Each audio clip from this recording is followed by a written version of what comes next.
There is a universal need and desire in all of us. A desire to live for more than ourselves, a desire to live for a bigger purpose, a desire for meaning. Now, while these might sound like really big, fluffy existential thoughts, they're very real, and it's part of our human nature. There's a false narrative that can play in our heads that if we work harder, earn more money, get more stuff, we will be happy. We'll find meaning and purpose and fulfillment.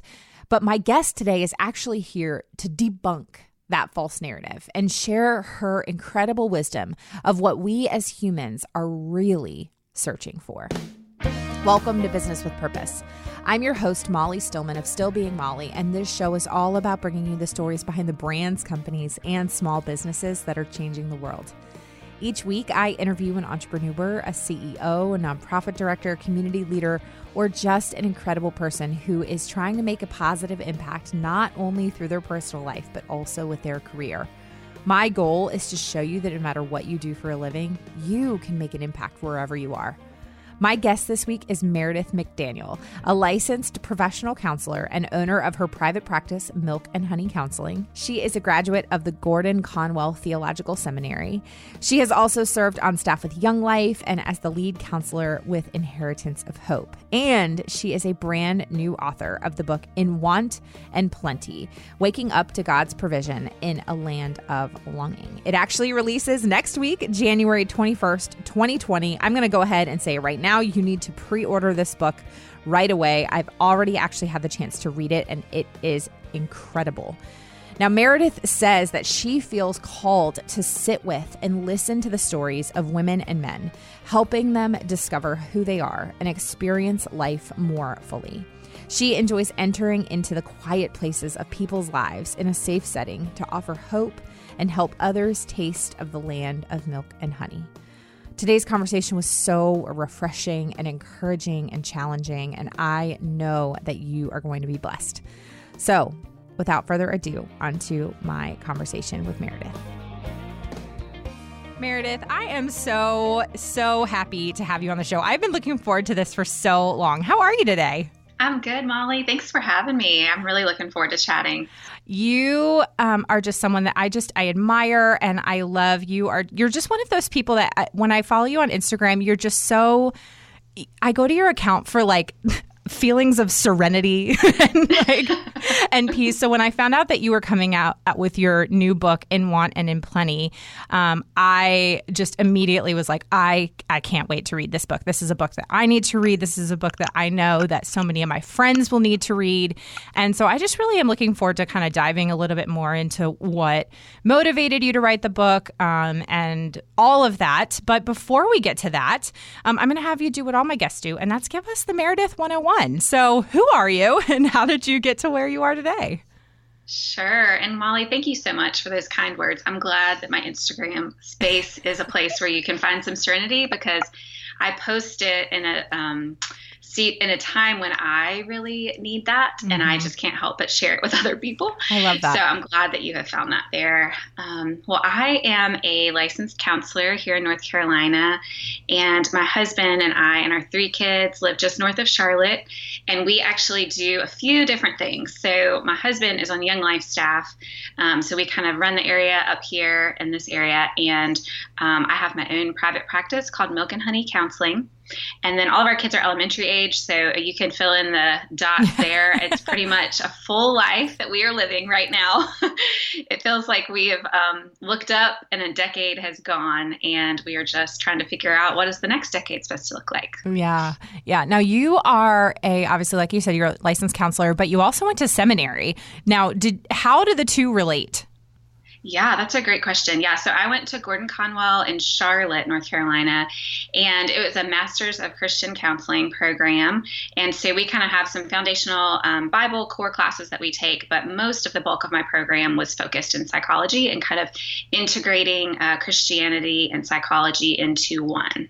That is fascinating. I will be honest, I had no idea that was even a study you could go into. And I'm actually really glad that it is, because for so long, I think this is actually a really important conversation, especially for those in the church to have, is the importance of caring for not only our spiritual and our physical and emotional lives, but our mental health as well. And how for many years the church has not, let's just be honest, done a fantastic job of cultivating mental wellness into the church. What has been your experience kind of being in that world where you're not just a licensed counselor, but you're also a licensed Christian counselor? And I want to just say this off the bat is I acknowledge that a lot of my listeners don't identify as Christians, and I don't want you to turn this off just because you think that we're going to talk about Christian, because I think there's so many topics here that just in general apply to anyone. And I think that's really important to just acknowledge off the bat. But I'm just curious as to like, what has been your experience working in the mental health field and also coming at it from a biblical perspective when that's not something that is super common? Sure. Yeah. So you bring up a lot of points. How much time do we have? I know, right? So let me tackle the first question. And I do want to echo what you said. So I would say about half of my clientele in my private practice are walking with the Christian faith. And I would say about half of them aren't. And so I really love that, because my whole goal as a Christian counselor is to bring my whole self to the room, but also to just to provide a really safe space for people to process their life. And so I never go into a session with any sort of agenda or evangelical mindset. If it comes up, and I'll be honest, a lot of times, even people who walk into my office and say, I'm not really a person of faith, we end up talking about those really big questions, like, who am I? And why am I here? And to think about your podcast, like, what is my purpose? Right. And how can I live more intentionally and more peacefully, more mindfully in this life? And so I think that this conversation, like you said, it does, it's really important, both thinking about the church, but it's also just really important in life in general. And I've been encouraged recently, just as the stigma with mental health has started to wane and fade, and starting to see how people, not only within the church, but just across all social media outlets, you think about all the different organizations that are trying to speak into the anxiety and depression that people are carrying and battling silently. And it's become more of a conversation. So I've actually been really encouraged. If you look back over the last 10 to 20 years, we've used to keep things really hush hush.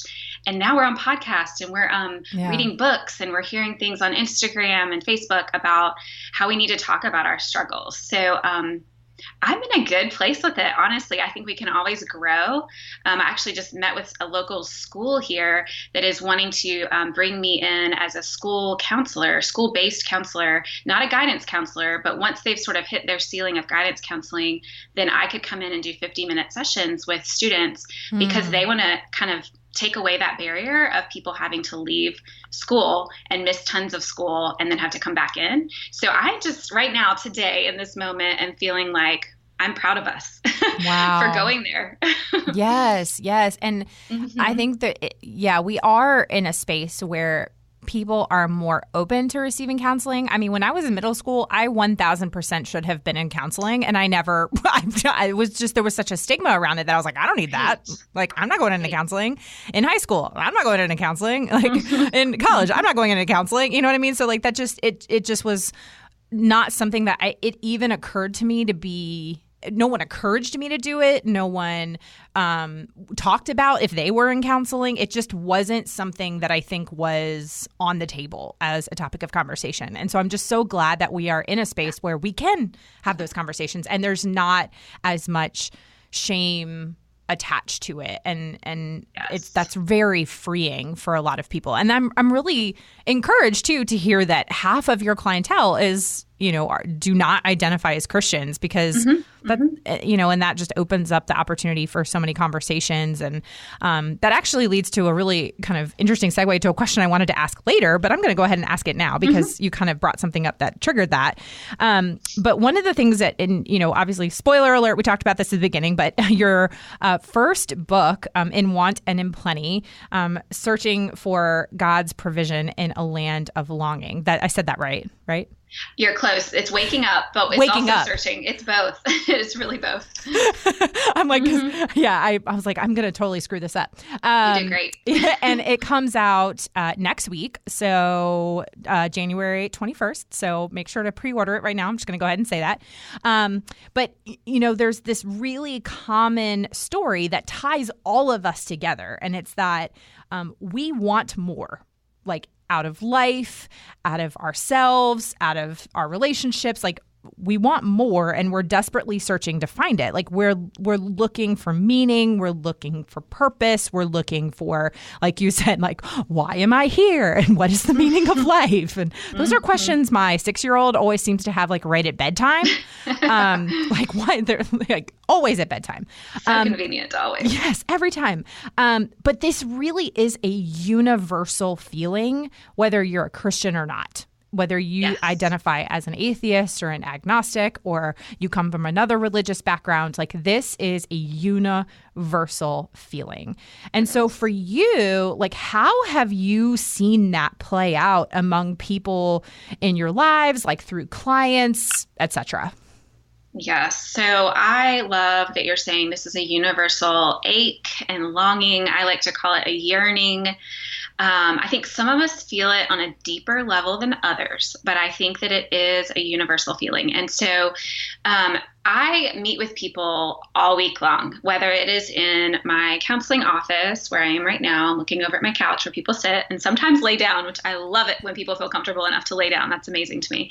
But sometimes I will be sitting in, our local restaurant on the patio, or I'll have somebody over and we'll be sitting on my front porch. And it just seems like I was starting to notice this pattern of looking into people's eyes and hearing them say that they were unraveling in whatever season of life that they were finding themselves in. It could be, a recent diagnosis. It could be this underlying feeling of anxiety and depression, a loss, some sort of season of grieving. And they just can't seem to, one, remember their purpose, or two, have any sort of motivation to be able to kind of do that American dream, right? Like pull ourselves up by our bootstraps. Yeah. It's just like they feel paralyzed. They feel stuck. Like they can't move out of that space. And so I started noticing that over and over and over again, and started thinking, okay, like there's got to be some way to find some movement. Like we've got to figure out a new way to see our life and see what's going on, knowing that we can't control it. We all set out to have these plans and these dreams that are all wonderful. And I love to plan and I love to dream. But then life happens, and we find ourselves with whatever business we've set up, with whatever goal we had in mind for our family, even if it's a vacation, we end up going into these things, and then they aren't what we thought they were going to be. Yeah. Or they are tangibly, but abstractly in our mind and in our heart, we're still feeling some sort of ache because of relational dynamics or whatever the thing is. So that is really what has birthed this book. Yeah, absolutely. I mean, it just, like you said, it can be in really any area of life. It can be relationally, it can be vocationally, it can be, as a parent, it can be as a spouse. We just, and going back to, I think, really to my foundational kind of view, and I know that this is your view as well, is just like ultimately, whether you believe it or not, like I just very strongly believe that like God created us in a way that like we are not meant to do life alone. We're not meant to do life in a self-serving way.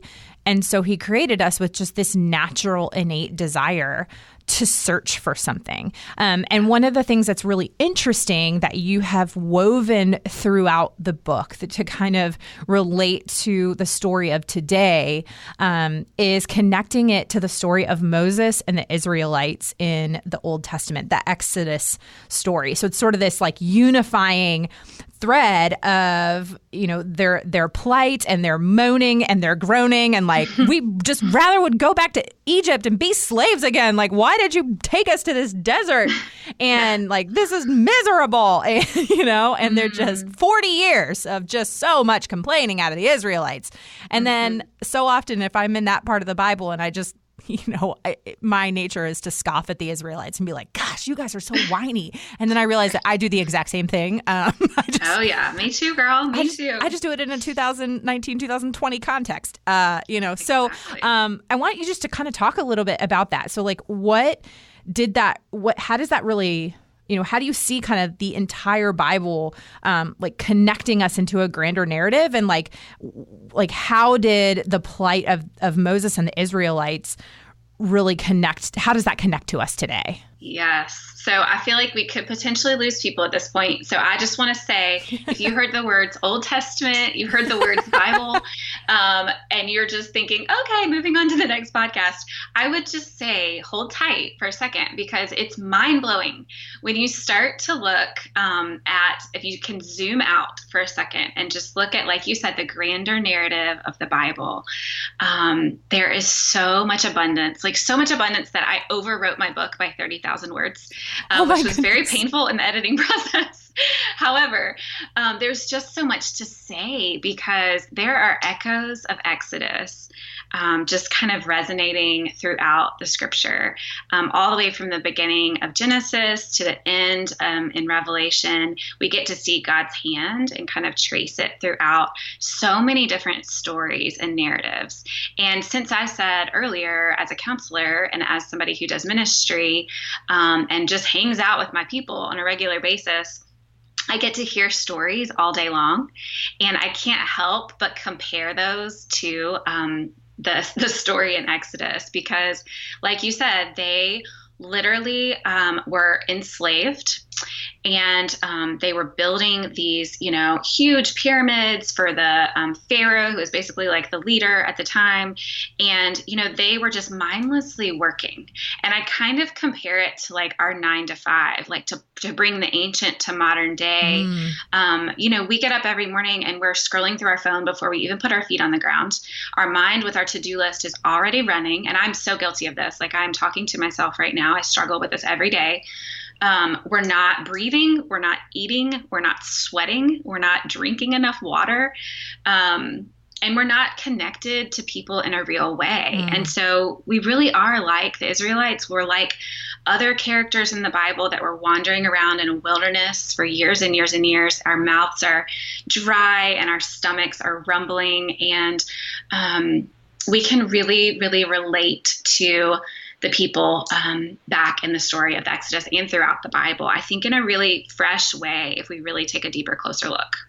Yeah, absolutely. Absolutely. I mean, there's so, and then of course, when we look at the story in the entire context of the Bible and through God's perfect plan and through his purposes, and we see the purpose that he had for the Israelites during that time. But there they are, like you said, they're grumbling and they're hungry and they're thirsty and all that kind of stuff. But God, like, still in the midst of all of that, he was providing for them, and they couldn't see it. They couldn't see it. And so, one of the things that I know about you that is something that you really put into practice, it's through your Instagram, you've inspired me to put this into practice. And it's that idea of looking for manna. And I know that this is something that you talk about in the book as well, is this idea of manna as provision and nourishment from God each and every day. And then that was something that he provided for the Israelites while they were wandering in the wilderness, and that he still does that for us today. Can you talk a little bit about that and what that looks like? Yeah, it sounds crazy, right? Like, manna, what even is that? Isn't that like the exact definition? It's an appropriate question, because like, that is actually what the translation is of the word manna, is what is it? What is it? And so, gosh, God has a sense of humor, right? He does. So, like, things happen in our life that we would never classify as manna. Like, I could walk out my front door right now and somebody could drive up and say something to me, just what feels like out of the blue. And then I get in my car and I go on my way for the rest of the day. But then I'm riding down the road and I start thinking about what that person said. And then I realize, oh my gosh, like I just had this moment of provision because this person said this encouraging thing to me that I didn't even know that I needed. But apparently, like my creator, my maker knows me because he made me and he knit me together in my mother's womb. And I'm not an accident and I was made for a purpose. And he knew that I needed that before I even needed it myself. And so the words that came out of that person's mouth might not have meant something, let's say to you, Molly, you know, in the same way that it meant to me. And so I kind of have coined that term as a manna moment. Like it is a moment where God has provided for me in a way that I was surprised by, a way that I didn't quite fully understand. Sometimes that comes in the form of things that we might not prefer or like. And we have to learn that we might not ever know why certain things happen in our life. But we get to surrender and trust that, and this is what I love about the book the most is starting to grasp this truth that God has the aerial view. Like he can see so much further down the road than we can. We only see like what is right here in front of us. And we want what we want and we want it right now. Yeah. And we feel like we're not enough. We don't have enough and we've had enough. And yet, like you said, but God, if we can unearth the manna that is around every single corner, I mean, it's almost like going on this like treasure hunt. Like I love going to antique stores and yard sales and like the thrill of the hunt. And so I feel like God has just transformed the lens of my eyes. And now I'm just hunting for it everywhere I go. And I can't help but share it with other people. So. Yeah. Now, this is something that you actually walk people through in the book, and that's kind of how to hunt for manna. And sometimes it does kind of just happen, and you don't realize it that it's happening. But then you also kind of equip people with the tools to look for it, to hunt for it. If somebody is just completely they're like, this is a completely foreign concept to me. I have no idea where to start. You know, what would you suggest? Yeah. I would say we've got to slow down. Our world is so fast paced, and, you know, the content that we can have in our at our fingertips and in our ears at any point, it's crowding out the space that we have to hear and to see and to listen and absorb what's happening kind of beneath the surface. And so, you know, what is that? My question would be to everybody listening and to you, you know, what does it look like for you to kind of clear the clutter and to create some space and to prioritize maybe some healing that needs to be done in your life? The place that I start in the book is with our own personal narrative. Of course, as a counselor, I think it's really important that we have time where we are just processing our story, like from the beginning of our life to wherever we are now. And I have these kind of 7 questions that I go through, and I'm not going to go through all of them, but the gist of them is just, you know, how were you raised? What does your family dynamic look like? What did you love when you were little? What are positive memories? What are hard memories you have? What makes you feel alive? What breaks your heart? Kind of all of those just really nitty-gritty questions that we tend to just overlook and forget how they inform everything we're doing in our life right now. And so some tangible ways that I do that in my own life. One of them is music. Like if you notice when you guys get the book and you hold it in your hands and you look at the end of every chapter, I have some journaling questions throughout the book, but also at the end of every chapter. But I also have a song. And I think music, it has some sort of healing power that is beyond words, even beyond the lyrics. Yeah. Just being able to let yourself sit and listen to a song and absorb it and the goodness and the truth that comes from it. It's surprising what that does in a person's heart and soul, so that then they can go back out into the world and do the things that God has called them to do. I'm going to take a quick break from my chat with Meredith to thank our sponsor of the show, and that is No Issue. No Issue is the online platform for designing and ordering custom, sustainable packaging for your business or brand. They have low minimum order quantities, worldwide delivery in 3 weeks or less for free, and they have a team of designers on staff ready to help you make your customized, sustainable packaging beautiful. Everything is compostable, recyclable, and the paper products are FSC certified. I absolutely love this company and they are incredible. So if you have a business or brand that ships things at any time, check out noissue.co and use the coupon code PURPOSE15 for 15% off your first order. Now back to my chat with Meredith. Music has always been something that's been really healing for me. I sang growing up, so I just naturally, I loved music. When I started college, I was actually a musical theater major, which not a lot of people know that. I changed majors. My freshman year, I was a musical theater major. And I graduated with an English degree, but that's another story for another day.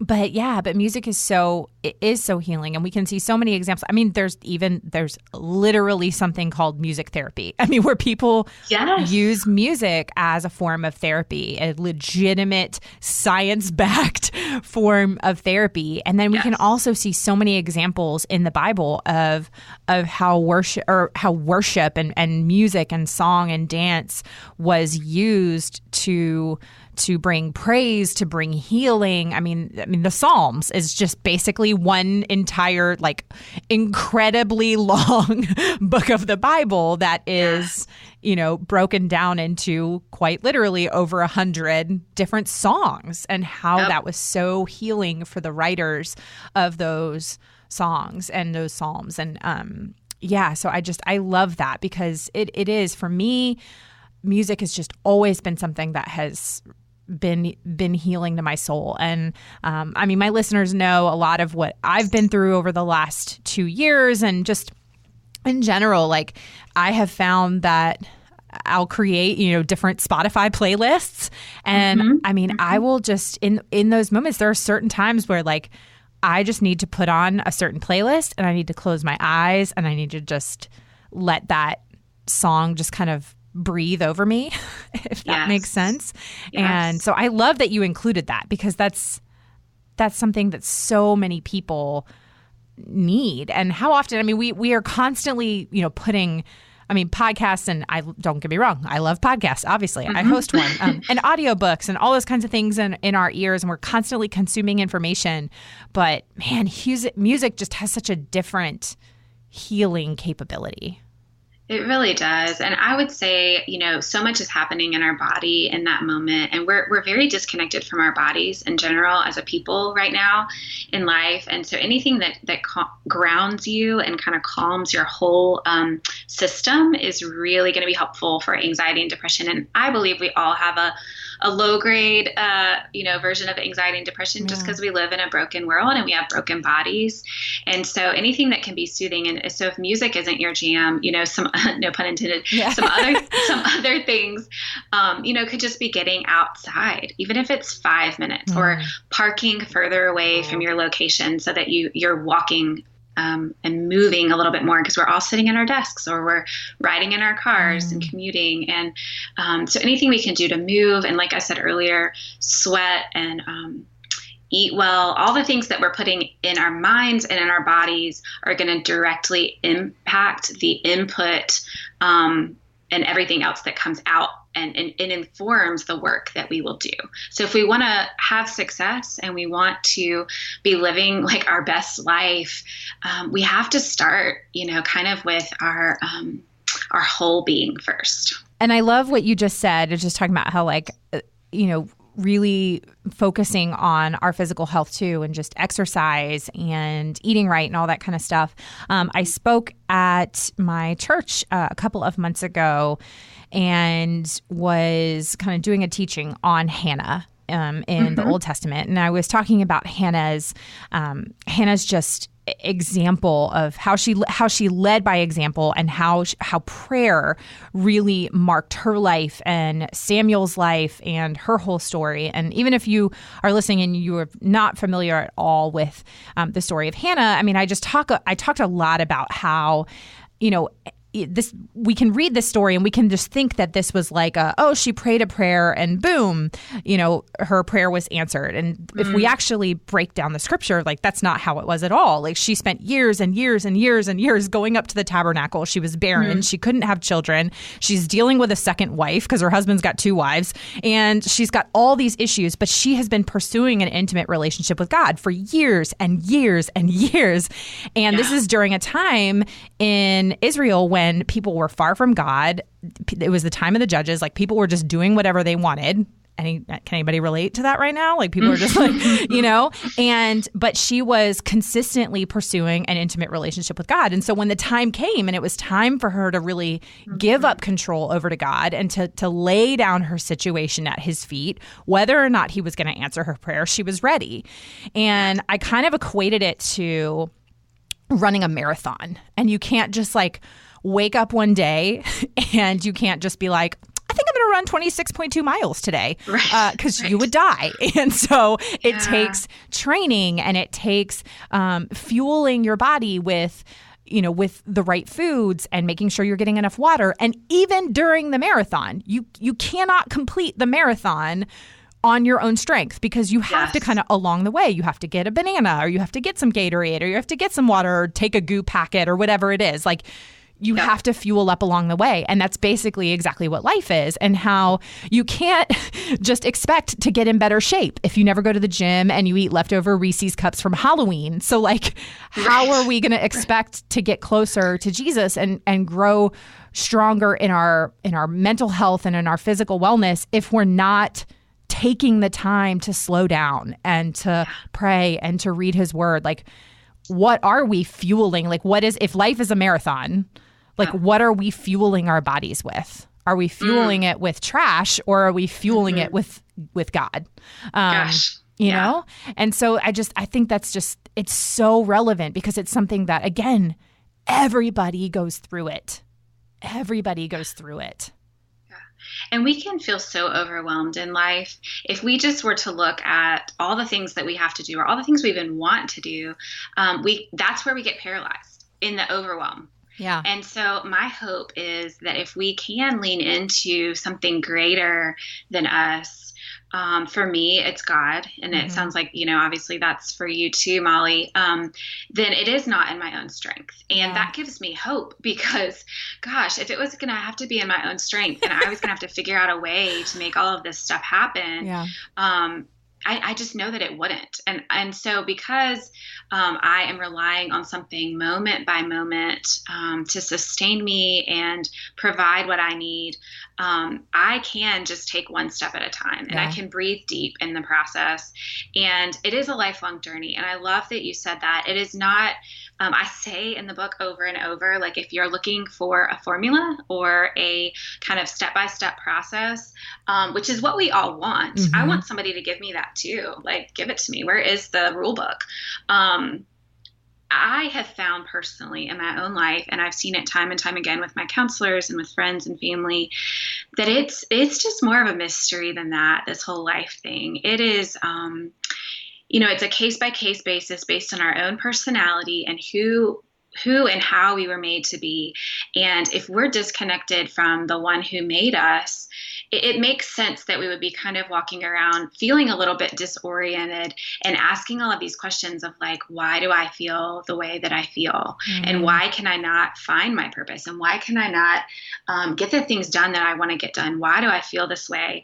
And where I have found my hope is that I am part of a greater story. And I get to play a role, and it is a gift and an honor to get to play a small role in the grander kind of rescue narrative. But, I am not the lead character. And that is relieving to me and very freeing for me to get to lean into it in that perspective. Oh, yes, it's so freeing. It's so freeing, because when we just try to carry the weight of the world on our own shoulders, it is backbreaking. It's backbreaking, and we weren't meant to do it. We weren't created to do it. And so the moment that you're able to just just breathe and release it out, like, it is so freeing. It's so freeing. And we don't have to have all the answers, it can feel daunting. Like when people pick up my book I'm asking people kind of a really serious invitation to look back at their life, and we just want to look forward. We don't want to look at what's happened in the past or maybe even what we're feeling right now. We just want to look ahead, and we just want to keep moving forward. And I talk about how we really do have to look back in order to look ahead. And I know that I want to acknowledge that can be a painful thing to do for people. And so sometimes that is going to require like leaning into your community and your people that you trust. And sometimes that also includes a therapist or a spiritual director or just somebody who is willing to create that space for you to be able to process your life. Yeah. Yeah, absolutely. Now, there's one other thing that you really talk about a lot, and that was just how the Israelites in the story of Exodus, how the Israelites really found their voice in desperation. And they are shown countless times just crying out to God in desperation. And you talk about how that today is still applicable. A tomato, applicable. It's still applicable today, and how God still wants us to cry out to Him. What does that look like for people in a modern context? Yeah. So it's funny, like when we look back through the Bible, especially in Exodus, when they're in the wilderness, understandably under harsh conditions, wondering where their food was going to come the next day, although it did every day in the form of manna, just enough for every day. It's easy for us in our Americanized version of Christianity in this modern day to think that we have to pretend like we have it all together, and that we need to like hide our feelings from not only other people in our life and appear that we're better off than we are, but also that we need to do that from God. And I think that's what keeps a lot of us separated from Him.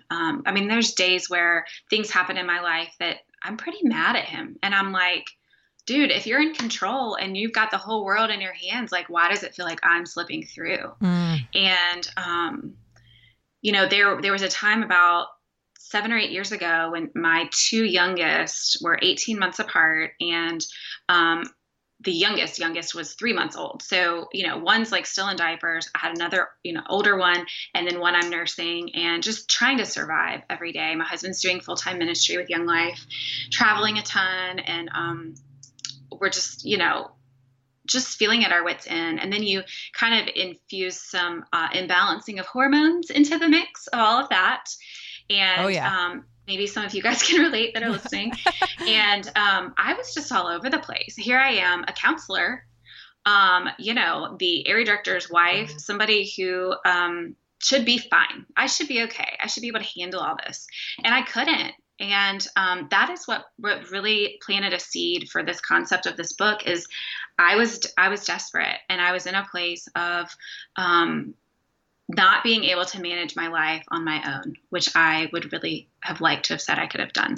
And I had to open up to some people, and I started going to counseling again. And I kind of pulled back a little bit on my work and just really focused in on my own healing and my own health. And, it was humbling, but I have never felt closer to God than I did in those desperate days. And I know that my crying out to Him was like fully welcomed. It was not something that He was like, oh, come on, girl, like get your stuff together. I felt like He was whispering to me, like, I see you and I hear you and I love you and I'm here. I'm with you in this. Like, you're going to feel this for a while. Like you said with Hannah, like I was praying for these feelings to go away, and these doubts and these lies that I was believing to go away and to be lifted from me. But it was a good year and a half before I started feeling like myself again. A lot of people call that like postpartum anxiety and more than depression. And that's, I didn't even want to go like drive on the highway. I'll just be really honest. And I'm normally a peaceful person.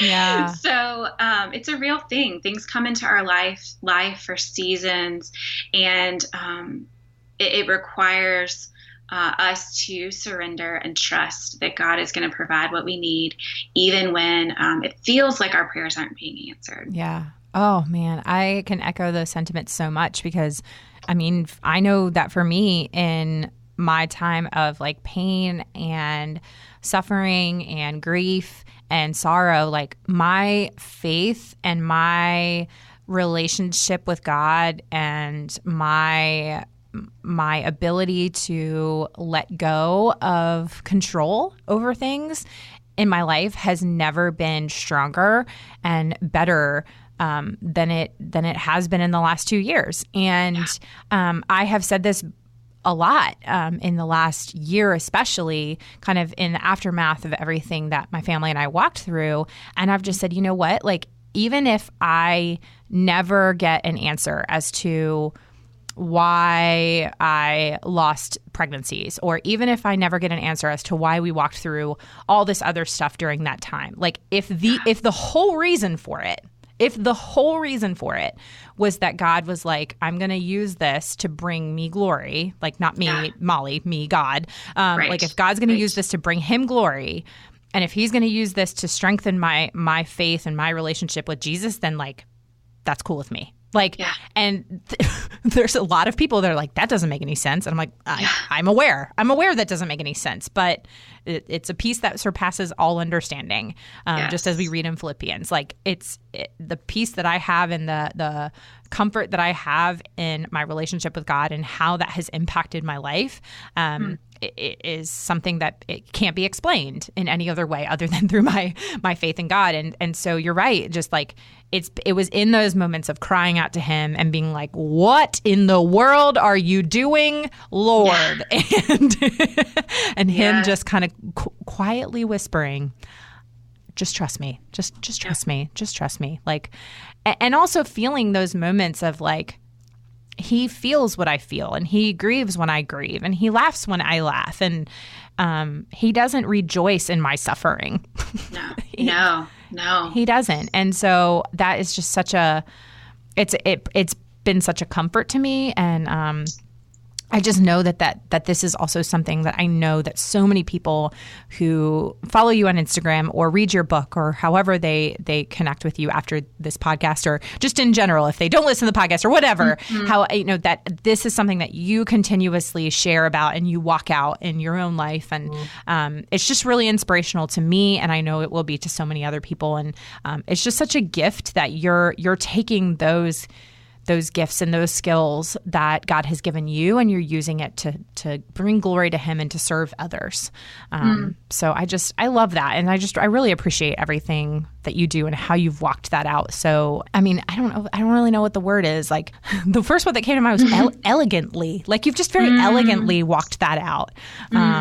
And so I don't know if you knew that anybody was going to tell you that you're very elegant today, but well, I will take it. I'll take it as Savannah, because you know a lot of times life feels really messy, and I think none of it is wasted. None of our stories and the things that have happened in our life are wasted, because God, he brings it into his light and into his love for us. Even when, and it's, you know, we can just acknowledge that if there's a good force in the world, there's a bad one. And so he takes what the enemy might have meant for bad, and he redeems it. And he redeems our stories, and we see that time and time again in the Bible, especially in the Exodus story, and in the whole narrative that points us to Jesus, our ultimate manna. So my prayer is that people would start to hunt for the manna when they're holding that ache of both want and they're experiencing the abundance of the plenty, that they would be able to see the manna in both. Oh, that's so good. Preach, Meredith, preach. Well, I was just going to one more opportunity to I'm just going to go ahead and plug the book for you. So again, the book comes out next Tuesday, January 21st, 2020, In Want and Plenty, Waking Up to God's Provision in a Land of Longing. You can get it on Amazon, Barnes & Noble, basically all the book places. Pre-order it, because that's really awesome for authors.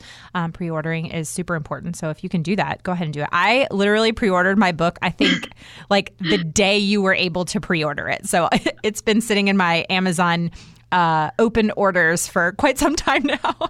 That's amazing. And I will say the pre-order bonuses are pretty like legit. Like I've got some friends recording a song that you guys will get in your inbox that has some beautiful lyrics that are, you know, kind of informed by the book. And there's a beautiful print that's going to be there. You'll get some access to like early chapters, all kinds of good stuff. So yeah, I think pre-ordering is the way to go these days because you get all these extra goodies. Nice. Okay, so if somebody pre-orders the book, how do they get those things? Yep. They can just go to the website, which is just inwanandplenty.com, and there'll be a little spot for them to type in their order number and the retailer and their email, and it'll come right to them the day it releases, which is the January 21st. Sweet. Okay. Well, before we go, I just wanted to quickly take a moment to ask you some fun, kind of lighthearted get to know you questions, because it's one of my favorite portions of the show. And it's also my listeners' favorite portion of the show. So, Meredith, is it okay if we just ask you some fun get to know you questions? I would love that. Okay, perfect. So this first one is, obviously you are a full-time counselor. You wrote a book, which is like birthing a paper baby or electronic baby, depending on how you consume your media. You are a mom. You are a wife. You live in the country. What do you do for you? Like, what is the thing that just regenerates you? Like, it is the thing that you just do for you. Yeah. Well, I've kept this a secret for a long time, but I guess I'll tell you and your listeners. So I have an alarm that goes off every night at 9:00, and I stop whatever I'm doing and I pick up it's not even my guitar. It's like my husband's guitar. And I pretend that I can play guitar and play for a solid 30 minutes. Wow. And nobody needs to ever hear it, but it is therapy for me. 9:00 every night, where I can just kind of release, again, that music piece. Whatever I'm holding in just kind of comes out. And it's a beautiful thing, and I love it. That's so cool. I did that. I mean, well, obviously I didn't know that because it was a secret, but that's really amazing. I love that. You have so many hidden talents, man. Gosh, I don't know if I'd call it a talent, but it is fun. I enjoy it. I love it. Okay, what was your favorite TV show to watch growing up? Oh my goodness gracious. That is such a good question. I mean, I guess I would just have to say Saved by the Bell.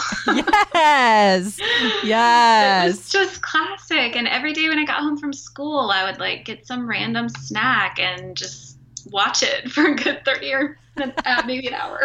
I love it. That's fantastic. That is fantastic. Okay, my next question is, what is something that is really important to you, but you never get the chance to talk about it? Ooh, wow. That's a good question. I really like gardening. Ooh. So I feel like it's like a lost art because who's got time for that these days? But if somebody wants to sit and talk to me about like flowers and shrubs and this tea olive that blooms, this little tiny yellow flower that blooms in our little town, it's like, I think it's what heaven's going to smell like. So whenever it blooms in October, my favorite month of the year, my nose literally takes me to the bushes. And so I'm all about all the gardening things, but I don't really have a lot of time or space to talk about it or do it. Oh, I love that. This was the first year that we had a successful garden. We had attempted it many years. And every year, like one year, all we got was cucumbers, and the cucumbers just took over everything. And we had cucumbers like literally growing through my neighbor's fence. Like my neighbor would bring over, she's like, I think these are coming from your garden. Like, I was like, how are cucumbers ending up in your yard? Like that was the kind of garden we had. Wow. And then we had one year where we just got nothing. And this year was the first year that we had a garden that was, I would call successful. And we learned a lot though, because we definitely made some mistakes. Like some areas were just way too crowded and we should have spread them out more, but we had no idea what was going to really actually cultivate. And FYI, if anybody's wondering, 3 watermelon plants is too many. They take over the entire side of our house. Wow. Oh my, it's amazing to me how tiny a watermelon seed is. And then it just, it engulfed our side yard. It was so many metaphors with gardening. We had flowers and it was like that was the thing. I was like, I'm just going to do flowers this year. And they kind of took over and they were beautiful. And I got to share them with so many people. And I love that. I just love it. I love it. I know. Yeah. You can do gardening metaphors all the live long day. There's so many good ones. Okay. So you just wrote a book, but are you reading any books right now? Oh, yes, I am. So a few months ago, a really lovely book came out by Rebecca Lyons called Rhythms of Renewal. And she also has a podcast too that her and her husband have started. And they've had some of like just the smartest and most down to earth people on there. And, you know, that word rhythm, gosh, everything keeps coming back to music right now. But we need more rhythm in our lives. And she kind of breaks it down into these 4 different ways we can find rhythm in our life. And it's been really helping me through this kind of season of launching a book for the first time and balancing family life and my spiritual life and all of those things. So I highly recommend that one. Ooh, I will definitely put that on my to-read list. Okay, and then my last question is a question I ask all of my guests, and it is, Meredith, what does it mean to you to run a business with purpose? Yes. Well, you know, mine is called Milk and Honey Counseling, and that theme of milk and honey is the filter through which I kind of serve all of the people that I interact with. I want and long for people to kind of taste of the land of milk and honey, which is another kind of allusion in Exodus to the promised land that we're all hoping to enter into one day. But I want people to be able to taste it here on earth before we get there. So I think that if I can do that every day to some little bit of a degree with people, that is success for me in my business. That is so good. That is so good. Well, Meredith, thank you so much for taking time out of what I know is a very packed and busy life and schedule to come and just pour in to me and to the listeners. I mean, this has just been such a blessing. So thank you for what you're doing. And I cannot wait to read your book. I cannot wait till it is in my hands. So just thank you. Thank you. Thank you. Thank you. Thank you for having me and being such a gracious host. I love your podcast, and you are a gift too. I'd love to know what you loved about this episode or something that you learned. If you do, let me know on social media. You can find me at Still Being Molly or at Business with Purpose Podcast on Instagram or Facebook. And don't forget that hashtag Business with Purpose Podcast. Thanks again to our sponsor of the show, No Issue. Check out noissue.co for all your sustainable, customized packaging needs and use the coupon code PURPOSE15 for 15% off. Thanks for listening to this week's episode. If you are a first-time listener, welcome. Be sure to visit the archives for past shows featuring incredible entrepreneurs who are changing the world with their businesses. And if you're a regular listener, thanks for your support week in and week out. Be sure to head on over to Apple Podcasts, Spotify, Google Play, Radio Public, Overcast, Stitcher, wherever you listen to podcasts, and click that subscribe button. Clicking that button helps to make sure you never miss a new episode of the show. As always, this show is edited by my amazing husband and executive producer, John Stillman, with support from Kelly Dalton, and the music is by Mark Killian of Third Wheel Media. Thanks so much for listening, and go do something good with purpose on purpose.